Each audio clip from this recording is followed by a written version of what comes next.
السلام علیکم دوستو، یہ اسلامک انجینئر کی دوسری ویڈیو کا جواب ہے جو اس نے سوال کیے تھے اسلام کے خلاف۔ تو اس کے سوال اور جواب جاننے کے لیے اس ویڈیو کو شروع سے لے کر آخر تک ضرور دیکھیں اور جتنا ہو سکے زیادہ سے زیادہ شیئر کریں۔ اور اللہ کا کلام ہے، اور اس کے اندر جو بھی بات لکھی ہوئی ہے وہ بہت زیادہ قیمتی ہے۔ مگر دوستوں، ہمیں جان کے بہت حیرت ہوگی جب ہم قرآن کی روشنی میں مسلمانوں کی عید کے بارے میں پڑھتے ہیں، جو ان کی سیلیبریشن ہے، اس کا ذکر قرآن میں نہیں ہے، مگر کرسمس کا ذکر قرآن میں ہے۔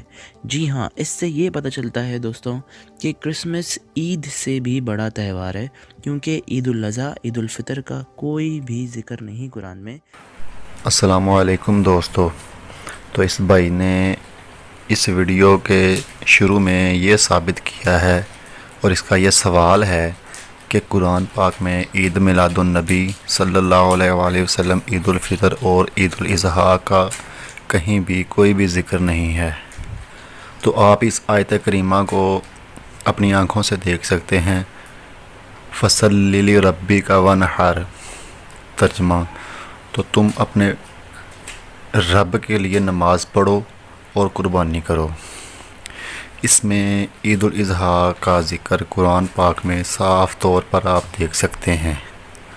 اب میں آگے عید میلاد النبی صلی اللہ علیہ وآلہ وبارک وسلم قرآن پاک سے حوالہ جا دیتا ہوں۔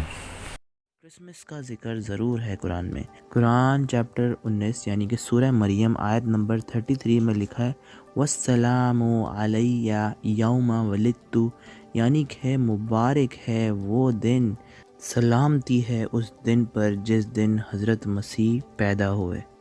دوستوں، یہ قرآن کی آیت پڑھی ہے میں نے۔ تو دوستو، اللہ پاک قرآن پاک میں فرماتے ہیں، تم فرماؤ اللہ ہی کے فضل اور اسی کی رحمت اور اسی پر چاہیے کہ خوشی کریں، وہ ان کے سب دھن دولت سے بہتر ہے۔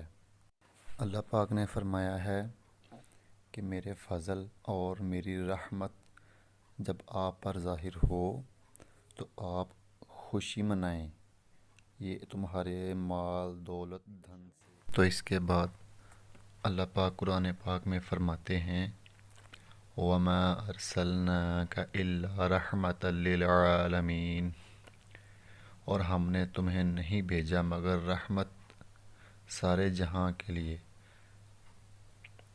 تو بھائی، قرآن پاک میں اللہ تعالیٰ نے فرمایا کہ جب تم پر میرا فضل اور میری رحمت ہو تم خوشی منایا کرو، یہ تمہارے مال دولت دھن سے بہتر ہے۔ اور قرآن پاک میں اللہ تعالیٰ نے فرمایا کہ ہم نے محمد صلی اللہ علیہ وآلہ وسلم کو تمام جہانوں کے لیے رحمت بنا کر بھیجا۔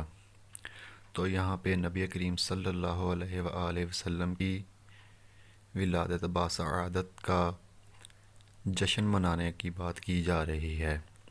اللہ پاک نے خود فرمایا ہے کہ تمہارے جان مال دولت دھن سے بہتر ہے کہ جب تم پر میری رحمت میرا فضل ہو تو تم خوشی منایا کرو۔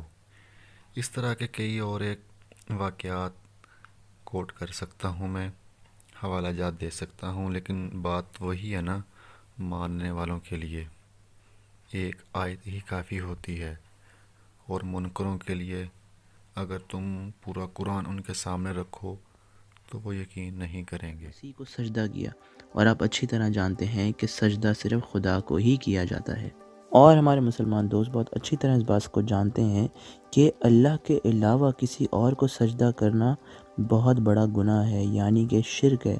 تو ہم کس طرح سے یہ سوچ سکتے ہیں کہ کوئی انسان کسی اور کو سجدہ کر سکتا ہے اللہ کے علاوہ؟ سیکھیں گے دوستوں، اسلام میں ایک ایسے پیغمبر ہیں جنہوں نے حضرت مسیح کے آگے صرف ہاتھ نہیں جوڑے بلکہ ان کو سجدہ کیا۔ جی ہاں، اللہ کے ایک نبی نے، اللہ کا نبی کوئی عام مسلمان نہیں، اللہ کا نبی وہ ہوتا ہے جو کہ ہر کام اللہ کی مرضی سے کرے۔ اللہ کے نبی نے حضرت مسیح کو سجدہ کیا بقول اسلام کے۔ کو سجدہ کیا۔ مگر اسلام میں سجدہ کرنے کی کیا وجہ تھی؟ کیا کوئی ہمیں کامنٹ باکس میں اس کا جواب دے سکتا ہے؟ اور 1,24,000 میں سے صرف حضرت مسیح کو ہی کیوں سجدہ کیا گیا؟ اللہ کے نبی نے حضرت یحییٰ نے حضرت مسیح کو سجدہ کیا۔ امام حاکم کی یہ حدیث 4156 میں آپ پڑھ سکتے ہیں۔ یہ حدیث بالکل صحیح اور اوتھینٹک ہے، اور امام مالک کا بھی یہی قول ہے۔ سورہ مریم کی جلد نمبر 3 کی تفسیر القرآن میں حضرت مالک یہ فرماتے ہیں کہ حضرت یحییٰ نے حضرت مسیح کو سجدہ کیا۔ تو جب ہاتھ جوڑنا شرک ہو سکتا ہے، تو اللہ کے علاوہ کسی اور کو سجدہ کر دینا، اور وہ بھی ایک پیغمبر کر دے، تو کیا یہ شرک ہے؟ یا آپ بولیں گے کہ تو دوستو، اب اس بھائی کا سوال یہ ہے کہ اسلام میں عیسیٰ علیہ السلام کو سجدہ کیا گیا، اور صرف عیسیٰ علیہ السلام کو سجدہ کیوں کیا گیا؟ 1,24,000 باقی انبیاء کرام کو سجدہ کیوں نہیں کیا گیا؟ تو میں ایک بات یہاں پہ کلیئر کرتا چلوں کہ حضرت آدم علیہ السلام کو خدا کے بعد اگر کسی انسان کو سجدہ ہوا ہے تو وہ حضرت آدم علیہ السلام کو ہوا ہے، وہ فرشتوں نے کیا تھا، ٹھیک ہے؟ اور حضرت یوسف علیہ السلام کو ان کے بھائیوں نے سجدہ بھی کیا تھا۔ اس کا کیا مطلب ہوا؟ اس بھائی نے اس ویڈیو میں یہ بھی کہا ہے کہ کیا عیسیٰ علیہ السلام خدا ہوئے؟ پھر بالکل بھی نہیں۔ اگر سجدہ کرنے سے کسی کو خدا کا رتبہ ملتا ہے تو پھر سب سے پہلے تو حضرت آدم علیہ السلام کو سجدہ ہوا، پھر یوسف علیہ السلام کو سجدہ ہوا، عیسیٰ علیہ السلام کو بھی سجدہ ہوا عیسائیت کے بقول کہ عیسیٰ علیہ السلام کو بھی سجدہ کیا۔ تو اس کا مطلب یہ 3 خدا ہو گئے خدا کے علاوہ؟ اس بات کا بالکل بھی یہ مطلب نہیں ہے۔ یہ اس دور کے مذہب میں جائز تھا، سجدہ کرنا اس دور کے مذہب میں جائز تھا، اس لیے انہوں نے کیا۔ اب اسلام میں سجدہ اللہ کے علاوہ کسی کو بھی کرنا شرک ہے، کفر ہے، جہالت ہے، یہ جائز بالکل بھی نہیں ہے، ٹھیک ہے؟ اس لیے ہم کسی کو بھی سجدہ نہیں کرتے۔ نبی کریم صلی اللہ علیہ وآلہ وسلم نے فرمایا، اگر سجدہ اللہ کے علاوہ کسی کو جائز ہوتا تو بیوی عورت اپنے خاوند کو کرتی اور بیٹا اپنی ماں کو کرتا۔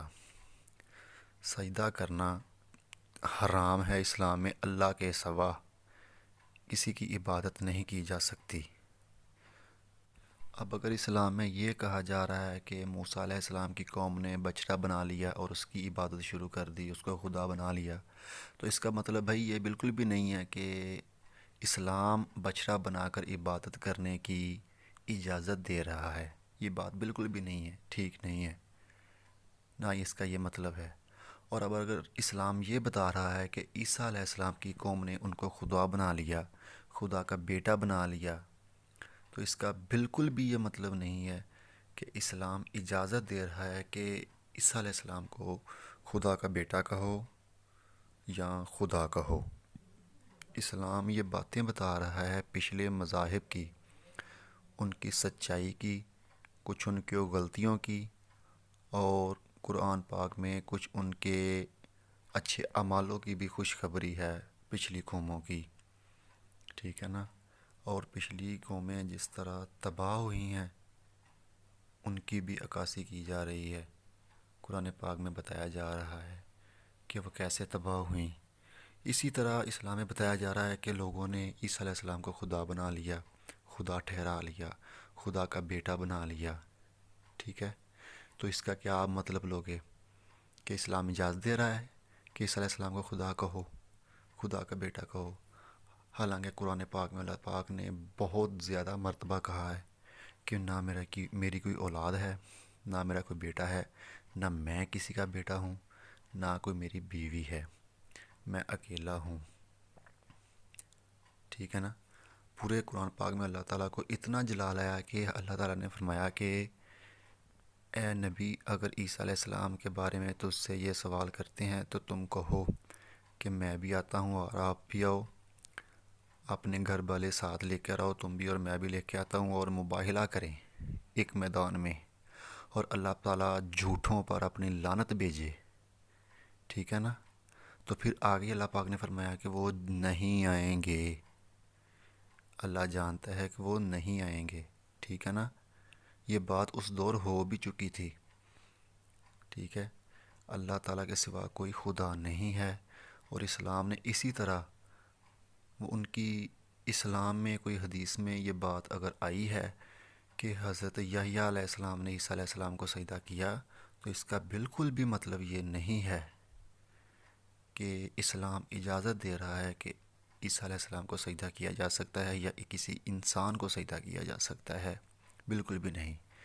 اس طرح تو حضرت یوسف علیہ السلام، حضرت آدم علیہ السلام کو بھی سجدے ہوئے، تو اس کا کیا آپ مطلب لیتے ہیں کہ اسلام نے اجازت دی؟ اسلام تو باتیں بتا رہا ہے پچھلے مذاہب کی کہ وہ کیا کرتے تھے کیا نہیں کرتے تھے، کیا وہ ان کے اوپر جائز تھا کیا نہیں جائز تھا۔ اللہ پاک نے قرآن پاک میں فرمایا کہ اے نبی محمد صلی اللہ علیہ وآلہ وسلم، ہم نے آپ کو بھیجا حق کے ساتھ تاکہ آپ وہ کچھ چیزیں حلال کریں جو پہلے حرام تھیں، اور کچھ چیزیں حرام کریں جو پہلے حلال تھیں۔ ٹھیک ہے نا، یہ میں آپ کو مفہوم بتا رہا ہوں قرآن پاک کا، ٹھیک ہے۔ تو اسی طرح پہلے اللہ پاک نے قرآن پاک میں یہ بھی فرمایا کہ ہم کسی اگر آیت کو اٹھا لیتے ہیں تو اس سے بہتر اور اس سے اچھی آیات لے کر آتے ہیں اس کے بدل کے لیے۔ اسی طرح اس دور میں جب سجدے کا حکم تھا، حضرت یوسف علیہ السلام کو بھی سجدے ہوئے۔